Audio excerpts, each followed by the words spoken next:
After suffering fourth muscle injury, Caitlin Clark questionable against New York Liberty. New York Fever star point guard Caitlin Clark, who suffered a right groin injury in the final seconds of Indiana's win over Connecticut on Tuesday, was listed as questionable against the New York Liberty in the Indiana's final game before the All-Star break. It's not entirely clear when Clark suffered the injury on Tuesday night, but she showed visible discomfort after she first twisted her body to push off a defending Layla Lacken, then twisted again to bounce the ball to Kelsey Mitchell for a basket with 39 seconds left.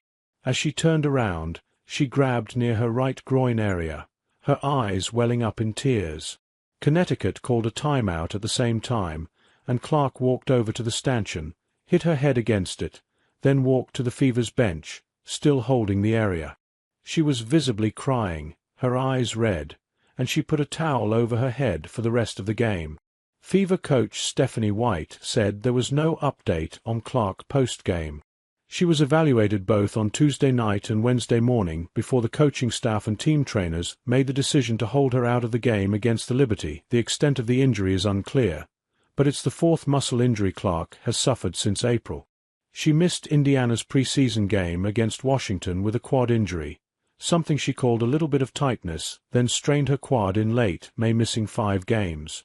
Soon after she returned from the quad strain, she suffered a left groin injury, holding her out of 4 regular season games and the Commissioner's Cup Championship. She had returned from that groin injury July 9th. "I think we just take it one step at a time," White said Tuesday night. "We'll get some food, get on the plane, and start talking about New York. She's being evaluated, we'll see where we are with that, and certainly we'll have another evaluation, probably in conversation in the morning, and see where we are. But, you know, this group has played without her, we've at least got experience in that. We know that we have a tough opponent in New York, and we know it's going to be a challenge no matter what." This injury also calls into question her participation in the All-Star Weekend festivities, which will be in her home city. Clark, an All-Star captain who drafted her team last week, was slated to both compete in the three-point competition Friday night and play in the All-Star game on Saturday.